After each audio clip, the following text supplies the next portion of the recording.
Doma Sports Talk worldwide with some news from the world of boxing. So y'all know what time it is. You ain't in a rush to get concussed. Now those that come in all the time gonna probably tell me, dude, if you ain't feeling well, you're doing more videos when you ain't feeling well than when you're feeling well.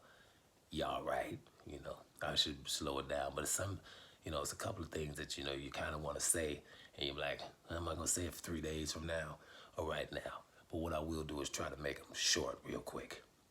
Listen, the biggest fight from yesterday had to be Tim Tszyu. I always call him Tim Tszyu, but it's Tim Tszyu versus Brian Mendoza. I thought it was a great fight. You have two takes from the fight. First of all, we're gonna have to give Tim Tszyu, right, his props, right. First, Tim Tszyu is like I just like to call him Tim Tszyu. It's the same thing when I talk about Shohei Ohtani. I like to call him Shohei Ohtani, or if I say Kavalauskas, I like to call him Kavalikas, right. It's just me. No disrespect to the people in their names, right. Much love, but Tim Tszyu, right, is an issue. He's an issue. The guy, he's supreme confident like his father was. Anybody that kind of doesn't know his father, right, then you're probably, this dude is, something special about him. His father was like that. His father was really, really a good fighter, and he had that supreme confidence. And when somebody's supreme confidence, it takes somebody real good to beat that supreme confidence up out their ass for a fight.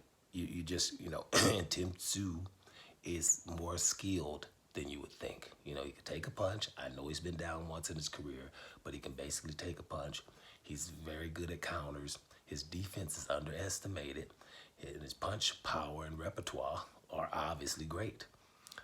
So he's going to be an issue for anybody at 154 pounds, probably up to 160 as well. Anybody, and that's including everybody. Tim Tszyu is a problem here. So, it's good fights for him going forward. And congratulations to him, because I loved his father. Love him too.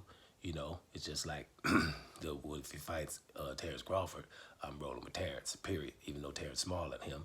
But it would take something special to beat a Tim Tszyu. And that's all you can ask. But I don't want to talk about him as much as I would like to talk about Brian Mendoza.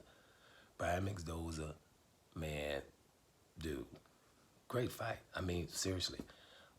Brian Mendoza, if you're looking at his last 3 or 4 fights and looking at what he's done, he's somebody that, you're going to like. I like the dude. I liked what I saw in the losing effort. As a few fighters, all my fighters that I like are not undefeated or not even, some have had 2 or 3 losses, like a Joseph Parker, for example. I still think he's a great fighter. Danny Garcia, I'm rolling with Danny too, just like Joseph Parker. They've lost a couple. I still think they're great. They do their thing, and Brian Mendoza is going to be in that. Brian Mendoza in the losing effort showed a lot of things. Obviously, his chin is just ridiculous. His will. I like his swagger. I like how he punches, his punch repertoire. He's got a lot of speed, actually. I didn't really kind of realize his speed. And his resilience. Yes, he got slow in the second half of the fight. But the way he looked in round 12, the whole round 12. Now, I'm not talking about what everybody does at the end of the fight, like the last 10 seconds, like you've been losing the whole fight. A lot of fighters do this. You've been losing the whole fight. Somebody hits the damn ring and let you know it's 10 seconds, and then you start throwing all these punches, and then the dude that was winning the whole time is trying to get away from you, and you act like he was running the whole fight. We're not talking about that. I don't fall for that. Everybody tries that. No, Brian Mendoza won round 12 after being beat up bad, almost to a stoppage loss in round 11. You watch those things, and you watch this guy, you're like, you know what? He's worthy of watching going forward. And that's what boxing's all about. It's because it'll make you, like other sports, your favorite team loses, right? It doesn't matter what sport it is. They don't win all the time. And it could be like that with boxers. And for people that don't know what Al Heyman, the head of PBC, the one we don't never see, because he's smart enough to know you're black. Don't show your face, because they're going to turn your words around, and I ain't got time for that. So he leaves that alone. You never see him, but he's handling his business, and everybody thanks him. Well, his vision is, hey, We can't be running around here trying to, oh, everybody be running around here trying to be Floyd Mayweather and never lose a fight. First of all, y'all don't work as hard as that.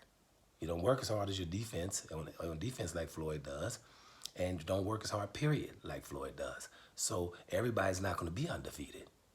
We can't have a sport where the people can't lose because there's only two options in the sport. If it ain't exact soccer, it's win or lose. You know, you can get a draw. Excuse me, we're talking about boxing. You can't get a draw. But so even if you get a draw or lose, doesn't mean that should be the end of your career, or you're not can't be a champion one day and all those things. And that's his vision. So that's why he wanted to put a lot of fights on free TV so people can get familiar with people and can be more into the boxer themselves and kind of get the following, win, lose, or draw. And that was his vision, and it basically worked. But back to the point, Brian Mendoza, even in a losing effort, he impressed the hell out of me again, and I just want to give him props in this video. Doma Sports Talk, worldwide.